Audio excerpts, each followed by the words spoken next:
ఈ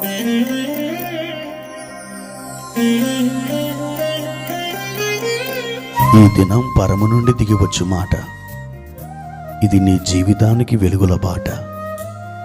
నీ ఒడిలో ఉంచబడిన దీవెనల మూట, అద్భుతాల ఆనంద ఊట. జూన్ 12 సంవత్సరమంతా మీరు బైబిల్ చదివి ముగించడానికి ఈరోజు మీరు చదవలసిన లేఖన భాగము ఉదయం యెజ్రా గ్రంథం 3, 4 మరియు 5 అధ్యాయములు. సాయంత్రం యోహాను సువార్త 20వ అధ్యాయము. ప్రియమైన దేవుని బిడ్డలారా, ఈ ఉదయకాల సమయంలో ప్రభు కృప మీకు తోడుగా ఉండునుగాక. ఎన్నో దినాల నుండి మీరు ప్రార్థన చేస్తూ దేవుడు ఈ సమస్య నుండి లేదా ఈ కోర్టు కేసు నుండి నన్ను విడిపించాలని, లేదా ఈ అనారోగ్య పరిస్థితుల నుండి నన్ను దేవుడు రక్షించాలని మీరు కోరుకుంటూ ఆయన సన్నిధిలో చేస్తున్నటువంటి ప్రార్థనలకు దేవుడు మీకు జవాబిచ్చునుగాక. ప్రియమైన దేవుని బిడ్డలారా, ఈ ఉదయకాల సమయం ఒక అత్యంత ఆశీర్వాదకరమైన సమయముగా మీ జీవితంలో మారబోతూ ఉంది. దేవాది దేవుడు ఈ రోజున ప్రత్యేకంగా మనతో మాట్లాడాలని ఆశించిన లేఖన భాగాన్ని చదువుకుందాం. అపోస్తలుల కార్యములు 14వ అధ్యాయము 3వ వచనం. కాబట్టి వారు ప్రభువును ఆనుకొని ధైర్యముగా మాట్లాడుచు అక్కడ బహుకాలం గడిపిరి. ప్రభు వారి చేత సూచక క్రియలను అద్భుతములను చేయించి తన కృపావాక్యమునకు సాక్ష్యమిప్పించుచుండెను. ప్రియమైన దేవుని బిడ్డలారా, అపోస్తలుడైనటువంటి పౌలుతో పాటు దేవుని రాజ్యాన్ని విస్తరింప చేస్తున్న బర్నబా, వీరిద్దరు కూడా మొదటి సువార్త దండయాత్రలో దేవుని కోసం బలంగా వాడబడ్డారు. వీరు ప్రభు మీద ఆనుకొని ఈకొనియా ప్రాంతంలో బలమైన సేవ చేశారు. ఆ ఈకొనియాలో వారు వాక్యాన్ని చాలా తేటగా బోధించారు. యూదులేమి, గ్రీసు దేశస్థులేమి, వాళ్ళందరూ కూడా ప్రభువుని అంగీకరించి వారు రక్షించబడ్డారు. అయితే దేవుని పని ఎక్కడ బలంగా జరుగుతుందో అక్కడ విరోధి, శత్రువు అయినటువంటి సాతాను తప్పకుండా పనిచేస్తాడు. వాడు పనిచేసి దేవుని యొక్క పనికి భంగం కలిగించాలని ఎంతో తీవ్ర ప్రయత్నాలు చేస్తూ ఉంటాడు. అలా వాడు ప్రయత్నాలు చేస్తున్నందున దేవుని పని అది నాశనమవుతుందని కానీ, దేవుని పని చెదరగొట్టబడుతుందని కానీ మనం తలంచడానికి వీలు లేదు. ఎందుకంటే దేవుడు తాను చేయదలుచుకున్నది తప్పకుండా ఆయన చేసి ముగిస్తాడు. ఈకొనియా ఒక ఉజ్జీవముతో మండుతూ ఉంది. ప్రభువారు బర్నబాను, పౌలుని బలంగా వాడుకుంటున్నాడు. అయితే వేలకు వేలు ప్రజలు దేవుని యొక్క సువార్త విని వారందరూ కూడా ప్రభు యొక్క రాజ్యంలో చేర్చబడుతున్నారు. అటువంటి పరిస్థితులలో నా ప్రియమైన దేవుని బిడ్డలారా, ఒక భయంకరమైనటువంటి శోధన, ఒక వ్యతిరేకత వస్తుందని ఈ పౌలు, బర్నబా విని దేవుని పని చేయడం మానివేయలేదు. వారు ఏం చేశారో తెలుసా?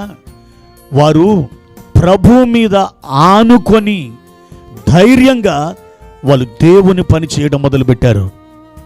ప్రియమైన దేవుని బిడ్డలారా, వ్యతిరేకమైన పరిస్థితులు మీకు తారసపడినప్పుడు, చుట్టూ పెనుగాలులు వీచినప్పుడు, శోధనలు చుట్టుముట్టినప్పుడు, అంధకారం అలుముకున్నప్పుడు, మీరేమి చేయాలో తోచనప్పుడు, నా ప్రియమైన దేవుని బిడ్డలారా, ఒక పని మీరు చేయాలి.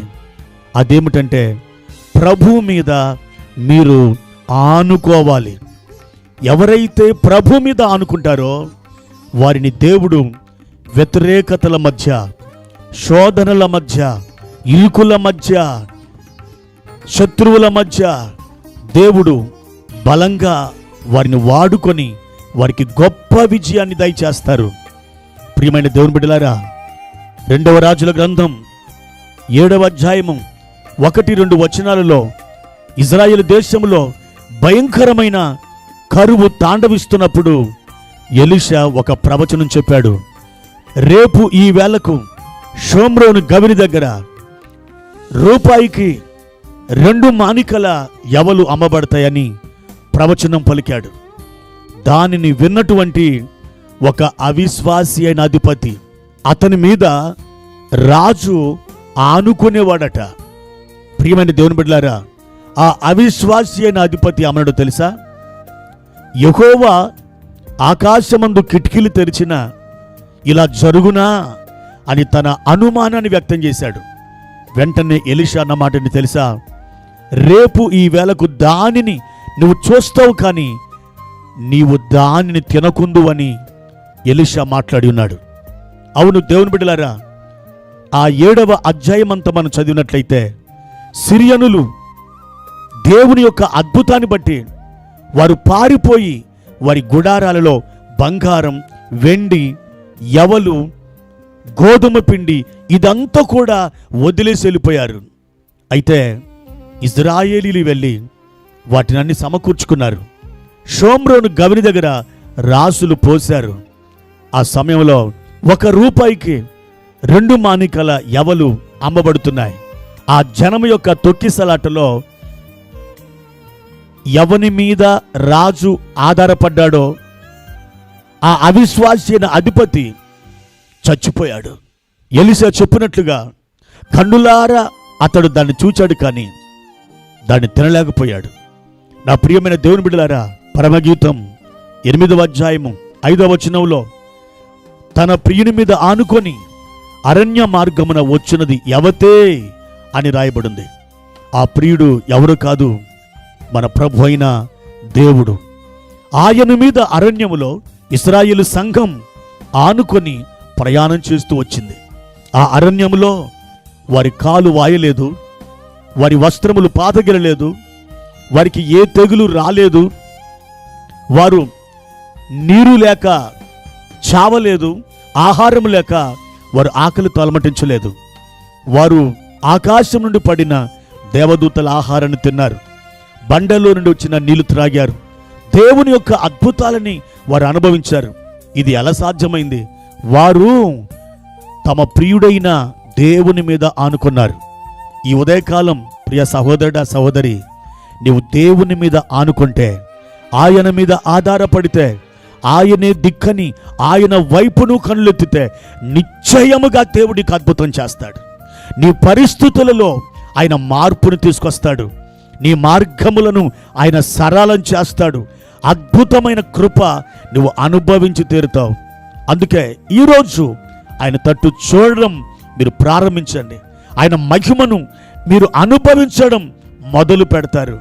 క్రీస్తునందు నా ప్రియమైన సహోదరుడా, సహోదరి, ప్రభు కృప మీకు తోడై ఉండినట్లుగా మీ మనస్సు ఆయన మీద ఆనుకొననియండి. దేవుడు ఈరోజు ఒక సంతోషకరమైనటువంటి ఒక కృపని మీకు ఇవ్వబోతున్నారు. దేవుడు ఈ మాటల్ని మీ వినికిడిలో దీవించునుగాక. ప్రార్థన చేసుకుందాం. పరిశుద్ధుడా, ప్రేమ కలిగిన తండ్రి, మీ ఘనమైన నామానికి స్తోత్రాలు నాయనా. ఎవని మనస్సు నీ మీద ఆనుకొనునో వానిని పూర్ణ శాంతి గలవానిగా కాపాడే దేవుడవు. ఈ ఉదయకాల సమయంలో మీ పైన మేము ఆనుకుంటున్నాం, మీ వైపు మేము చూస్తున్నాం. ప్రభువా, మీరు దర్శించండి. ప్రభువా, మీరు బలపరచండి. మీ కృపా హస్తాలకు మమ్మలను మేము అప్పగించుకుంటున్నాం. మా ప్రియులను తండ్రి ఒక్కసారి మీరు దృష్టించమని అడుగుతున్నాం. మా నాయన, మీ తేజో మహిమ నిలుచు స్థలములో మా ప్రియుల పాదాలు నిలబడునుగాక. వారి ద్వారా మీకు మహిమ వచ్చునుగాక. బలమైన కార్యాలు జరిగించి తండ్రి వారు మీ మీద ఆనుకొనుచుండగా అద్భుతాలు, సూచక క్రియలు, మహత్కార్యములు జరిగించి మహిమ పొందుమని యేసు నామములో ప్రార్థించి అడిగి వేడుకుంటున్నాం తండ్రి. ఆమెన్.